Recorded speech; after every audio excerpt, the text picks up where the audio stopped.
안녕하십니까. 2021년 5월 17일 최병무 이펙트 시작하겠습니다. 지난번에 강성 친문들의 모임인 민주주의 4.0이라고 하는 그 단체에서 세미나, 워크숍이라고 표현을 했더군요. 14일과 15일 강화도의 한 리조트에서 워크숍을 연다. 이런 걸 제가 보도를 해드렸고, 그 다음에 거기에다 제목을 어떻게 달았냐면 친문 후보의 결정적 장면이라고 제가 말씀을 드렸습니다. 무슨 얘기냐면 표면상으로는 4월 7일 보궐선거 이 패인을 분석하는 워크숍이다 이런 식으로 얘기했지만 이게 친문 핵심들이 다 모인 자리입니다. 그러니까 여기서 4.7 보궐선거 패인이야 뭐 이미 다 나와 있는데, 그렇기 때문에 아마도 우리가 이재명 경기도지사에 대항해서 또는 아니면 뭐 이재명 경기도지사를 밀어주자 뭐 이런 결론을 내릴 수도 있겠죠. 그래서 그런 사람들이 모여서 이재명 문제를 어떻게 해결할 것이냐 하는 것을 아마 토론을 하지 않을 수가 없을 것이다. 제가 이렇게 예측을 해드렸고요. 그러면서 제가 하나 단서로 단 얘기가 있습니다. 과연 열릴지 모르겠다. 왜냐하면 지금 코로나 시국 아닙니까? 코로나 시국에서 50명이 넘는 회원을 가지고 있습니다. 뭐 그 중에 한 30-40명 참석한다고 해도 과거도 그랬으니까. 그렇다 하더라도 이 모임이 과연 세간의 주목을 받고 그런데 열릴 수 있을 것인가? 근데 열린다면 이럴 것이다. 제가 이렇게 말씀을 드린 적이 있는데, 오늘 17일이죠. 14, 15. 그럼 벌써 한 이틀 전 얘기입니다. 근데 보도가 안 나왔는데 오늘 아침에 보도가 나왔더군요. 그 모임이 취소가 됐다. 이렇게 나왔는데, 그래서 제가 그 문제를 말씀을 드리려고 합니다. 이 14, 15의 민주주의 4.0 워크숍이 처음 보도된 게 11일입니다. 11일. 그럼 11일과 14일이면 한 사흘 정도 차이가 있죠. 그런데 이거는 사실은 친문들이 강화도 한 리조트에서 모여서 정말 속다간이 뭔가를 하여튼 토론을 하겠다, 이런 모임 아니겠습니까? 그러니까 아마 극도의 보안 상태에서 그 모임을 추진했을 것이다, 이렇게 생각이 들고요. 그런데 이게 동아일보의 첫 보도가 됐습니다. 그러면 누군가가 친문들이 이렇게 모인대 라는 걸 얘기를 해줬다는 얘기가 되는 것이고, 그렇다면 그 민주주의 4.0 내부의 누군가가 이제 기자하고 얘기하면서 그런 취재에 응했다는 얘기가 되죠. 저는 뭐 흘렸다는 표현은 안 쓰려고 합니다만 응했다는 얘기가 되는 것이죠. 이게 왜 그랬을까? 흔히 이런 모임들, 이런 은밀한 모임들이 보도가 되면요, 그 모임은 더군다나 지금 코로나 시국 같은 이런 상황에서 아주 민감한 문제 아닙니까? 왜 그러냐면 이대로 놔두면 지금 오늘 5월 17일인데 6월 초부터는요, 대부분 대선 후보 경선을 위해서 뛰어야 합니다. 왜 그러냐면 3달밖에 남지 않았습니다. 3달도 안 남았죠. 왜 그러냐? 9월 9일까지는 대선 후보를 뽑아놔야 된다. 그게 민주당의 당헌입니다. 물론 뭐 당헌이라고 해서 뭐 반드시 지켜야 되는 건 아니지만 당헌입니다. 그러다 보니까 8월 말쯤에 대개 대선 후보 경선을 할 수밖에 없을 것이다. 과거 한나라당이 그랬거든요. 이명박 후보와 박근혜 후보를 뽑을 때 8월 20일에 뽑았습니다. 그러니까 지금 민주당의 당헌이 그렇게 돼 있기 때문에 아마 8월 20일이나 30일 요 사이 어간에 대선 후보 경선을 실시할 텐데, 그러려면 6월 달부터는 시동을 걸어야죠. 근데 지금 5월 이제 중순이 넘어가고 있는데, 지금도 친문 후보가 누구냐? 친문 후보를 낼 것이냐 말 것이냐? 저는 사실 친문 후보를 낼 것이라고 계속해서 예측을 해왔었죠. 그런데 그게 점점 더 가물가물해집니다. 저는 그 결정적 장면이 바로 14일, 15일 워크숍에서 결론이 날 것으로 봤는데, 그 워크숍이 취소됐단 말이죠.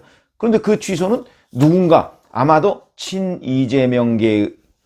이재명계인 어떤 사람에 의해서 언론에 알려졌을 것이고, 그러다 보니까 그 모임이 취소되고, 그러다 보니까 친문 후보는 그렇지 않아도 가물가물해지는데 점점 더 어려워지는 국면으로 가는 것 아닌가. 그래서 제가 친문의 좌절 얘기를 했습니다. 친문이 여기서 힘을 모아서 뭔가 반 이재명의 기치를 좀 들고 자기들 후보를 만들어내려고 했는데 이미 때가 뭐 늦었다고 하기도 그렇고, 친문 후보들이 지금 힘을 제대로 발휘를 못하고 있는 것이죠. 예를 들어서 친문 후보의 가능성이 있는 사람들, 제가 몇 차례 말씀을 드렸지만 김두관 의원 가능성이 있습니다. 임종석 전 대통령 비서실장 가능성이 있는데 지난번에 박원순 전 서울시장 옹호했다가 문매를 맞고 난 이후에 그냥 잠수 타버렸습니다. 그래서 대선 후보에 나올 것인가 말 것인가조차 지금 불투명한 상황이 돼버렸고요. 거기다가 제가 늘 꼽는 사람 중에 하나가 이번 부산시장 보궐선거에서 낙선한 김영춘 후보 가능합니다. 그 다음에 서울시장 후보에서 낙선한 박영선 후보도 가능할 것이다. 근데 이런 사람들은, 이 두 사람은 지금 전혀 움직임이 없습니다. 아마 누군가가 이렇게 밀었을 때 가능하지 않을까 싶은데, 그게 과연 가능할까? 쉽지는 않을 것으로 보입니다. 지금 현재 본인들이 움직임을 보이고 있지 않으니까. 아니면 이제 강원도 출신의 이광재 전 지사, 현재 의원이죠. 뭐 가능성이 있죠. 그러나 지금 현재 김두관, 이광재 의원, 이 두 사람은 마이너리그 비슷하게 지금 취급을 받고 있습니다. 물론 민주주의 4.0이 그 사람들에 대해서 전폭적인 지원을 한다고 했을 때 그 사람들의 이 지지율이 뭐 뛸 가능성은 얼마든지 있지만, 현재로서는 이재명, 이낙연 정도 되는 사람들을 뛰어넘을 가능성은 그리 커 보이지 않는다. 왜냐하면 잠재적인 그 어떤 폭발력 이런 게 있지 않습니까? 그런 데에서 상당히 약한 사람들이다. 이렇게 제가 판단이 되고요. 그렇다면 친문 후보는 이쪽에서 뭐 아주 강력하게 다크호스로서 거론될 만한 친문 후보는 현재까지는 가물가물하고, 시간이 지나면 지날수록 점점 더 어려워지는 국면에 들어간다. 그게 바로 이번 워크숍 취소 사태다 하는 것이고, 자, 이것만 있는 거 아닙니다. 친문의 좌절 또 한 장면이 있습니다. 그거는 바로 경선 연기 시도의 실패입니다. 잘 아시다시피 전재수 의원, 이 사람도 역시 그 강성 친문 중에 한 사람이죠. 이 사람이 공식적으로 자기 페이스북을 통해서 대통령 후보 경선을 연기하자, 이거 검토해 볼 만하다, 이래서 당내에 일부 호응을 받았고요. 그 다음에 정세균 전 총리나 그 다음에 뭐 이낙연 전 대표, 그 다음에 그런 사람들이 약간 수동적 동의 비슷하게 했습니다. 거기다 송영길 대표도 당에 이익이 되는 방향으로 결정하겠다 그래서 그 경선 연기론을 완전히 걷어차지 않았습니다. 이러면 이게 탄력을 받을 만도 한데, 거기에 대해서 동조하는 사람들이 별로 많지가 않았다. 이거는 친문으로서는 굉장히 충격적인 장면일 겁니다. 전재수 의원이 한번 그렇게 딱 운을 떼면 친문들이 우르르, 그래 맞아, 저 국민의힘도 11월 달에까지 하면 되는데 우리가 왜 2달 동안 먼저 후보 띄워놓고 문매를 맞을 이유가 뭐가 있어, 이런 식으로. 그것도 일리가 있거든요. 그래서 그렇게 해서 와르르 지원을 해줄 줄 알았는데 그런 게 없었습니다. 왜 없었을까요? 이미 이 친문 의원들 상당수가 이재명계와 제가 보기에는 양다리를 걸치고 있기 때문이다. 저는 그렇게 생각을 하거든요. 그런 장면이 바로 이번 워크숍 취소 사태와도 연관이 있다. 저는 이렇게 봅니다. 그런 관점에서 본다면 최근에만 들어서 두 번의 그 이재명의 견제가 실패했습니다. 그럼 이것이 과연 무엇을 의미하느냐? 이거는요, 친문 후보를 만약에 민주주의 4.0에서 딱 낙점을 해서 띄우기를 시도를 해도 이게 결코 쉽지가 않겠네. 이미 이재명 경기도지사의 당내 장악력이 꽤 높아졌네. 그동안에는 친문들과 각을 세우면서, 특히 과거 해경군 김씨 사건 이런 걸 둘러싸고 각을 세우면서 굉장히 그 이재명 지사는 아마 결국 친문 후보한테 먹힐 거야, 뭐 이런 분석들이 많았었죠. 그런데 점점 더 이재명 지사 친문한테 다가가고 그 이른바 뭐 두더지 작전 비슷한 걸 하지 않았겠습니까? 이런 것들이 조금씩 그 영향력을 발휘하고 있는 것 아닌가, 이런 분석이 있는데, 아직 완벽하다 이렇게 얘기할 수는 없지만 지금 현재 진행형입니다. 그런 그 분석을 할 수가 있고요.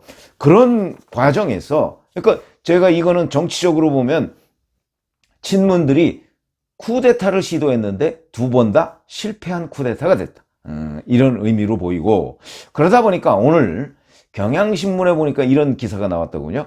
친문 세력도 이미 분화 움직임이 있다. 이것의 결정적 장면이 바로 워크숍 취소입니다.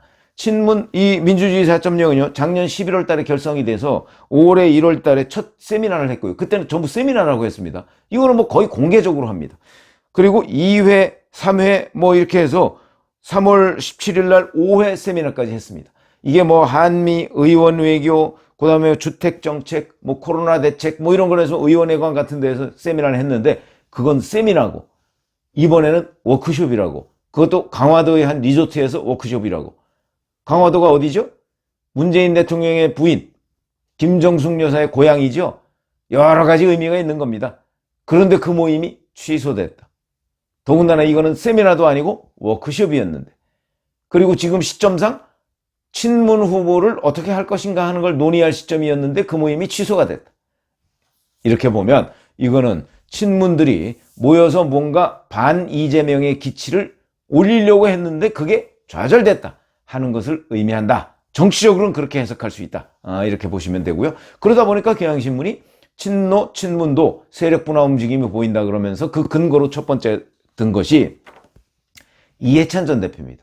물론 이해찬계라는 사람들은 뭐 거의 없습니다. 그냥 이해찬 그 전 대표가 대표 시절에 당직을 맡았던 좀 가까운 의원들 있죠. 근데 그 의원들, 이해찬 전 대표도 이재명 경기도지사 측으로 지금 손을 들고 있고 그 둘 관계는 워낙 친밀합니다.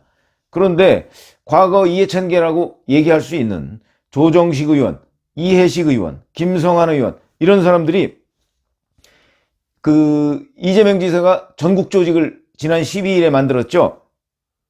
이 모임의 이름도요, 원래 그 이해찬 전 대표가 과거에 그 서울대 앞에 신림동에서 광장이라는 서점을 했습니다. 그리고 본인의 싱크탱크도 광장이라고 이제 그 이름을 따서 지었었는데, 이재명 지사도 전국 지지 조직이 민주평화광장입니다. 민주평화를 앞에 붙여서 이해찬 전 대표의 그 서점 이름과 이해찬 전 대표의 싱크탱크 이름까지를 해서 나는 이해찬과 함께 간다, 이걸 내외에 과시하는 측면이 있다, 이렇게 볼 수 있고, 이런 사람들, 그러니까 이 민주평화광장 출범식이 12일에 있었는데 거기에 뭐 조정식 의원 등이 참여를 했다, 이런 것이고, 20일, 오늘 17일이니까 며칠 뒤에 이 지사 지지 의원 모임이 또 생깁니다. 성장과 공정 포럼, 뭐 줄여서 성공 포럼이라고 한다는데, 여기에는 또 백혜련 최고위원이라고 잘 아시지만 친노 친문에 가까우면서도 이재명계하고도 가까운, 왜냐하면 그 지역구가 수원입니다. 그러니까 이재명 경기도지사는 자기가 경기도지사 또 성남시장을 하고 이랬기 때문에 결국 경기도 출신 의원들하고 친할 수밖에 없고, 경기도 출신 의원들, 지역구 의원들은 앞으로 선거나 이런 걸 할 때 이재명 지사의 후광을 입을 수밖에 없기 때문에 경기도 의원들은 대개 이재명 지사 쪽에 가까이 갈 수밖에 없는 어떤 환경은 돼 있습니다. 그러나 실제 이런 지지 모임에 참석하느냐 여부하고는 조금 다른 얘기죠. 그런데 백혜련 최고위원이 백혜련 최고위원처럼 이런 성공 포럼 이런 데에 참여하는 친노, 친문 의원들이 늘어날 수 있다 하는 점은 지금 분화의 한 장면으로 보이고, 정세균 전 총리 잘 아시지만 13일 날 광주 전남을 가서 의원들과 간담회 했고, 16일 어제죠, 전북 지역 의원들과 또 간담회를 했습니다. 그 다음에 5월 5일과 6일 뭐 이런 때는 또 이광재, 김두관 의원, 이른바 마이너리그라고 하는 그 사람들과 함께 또 이리저리 모임을 갖고 뭐 이러다 보니까 이제 친노, 친문 쪽으로 좀 영역을 넓혀간다, 이렇게 얘기를 할 수가 있는, 뭐 한계는 있지만, 이낙연 전 대표 마찬가지입니다. 본인이 대표 시절에 사무총장을 했던 박광원 의원, 그 다음에 뭐 윤영찬, 정태호 뭐 이런 친문 의원들하고 같이 뭐 이제 캠프를 꾸리고 뭐 이런 거를 연구한다고 하고요. 양승조 충남지사가 뭐 대선 출마 선언을 했죠. 지난 12일입니다. 거기에도 참여를 해서 이른바 군소 후보들도 거느리는 이런 식으로. 그러니까 여기에 제가 말씀드리는 거는 친노, 친문 의원들도 분화하고 있다는 걸 지금 말씀드리는 겁니다. 이 분화하고 있는 이유는, 분화하는 거의 이면에는 결국 민주주의 4.0이라고 하는 이 모임의 그립, 장악력, 이게 점점 느슨해지고 있다는 얘기가 되는 것이고, 그 느슨해지면 결국 그것은 반사 이익을 이재명 경기도지사가 가져갈 가능성이 매우 높다. 그래서 제가 오늘 말씀드리는 내용은 바로 지금 이재명 경기도지사냐 아니냐, 뭐 이런 쪽으로 민주당의 대선 후보 결정 과정이 지금 그렇게 흘러가고 있다. 그럴수록 강성 친문들, 이 사람들은 좌절할 수밖에 없는데, 최근에 두 차례의 좌절 장면을 우리가 목도했다, 이런 걸 말씀을 드립니다. 그리고 저는 뭐 아직도 친문 후보의 가능성, 과거에는 확실하게 나온다 그랬는데 지금은 유력한 친문 후보의 가능성 점점 더 저도 좀 어려워지나? 왜냐면 시간이 흐르면 흐를수록 그런 느낌이 듭니다. 그래서 이 부분은 뭐 앞으로도 계속 관찰을 해봐야 될 대목이죠. 감사합니다.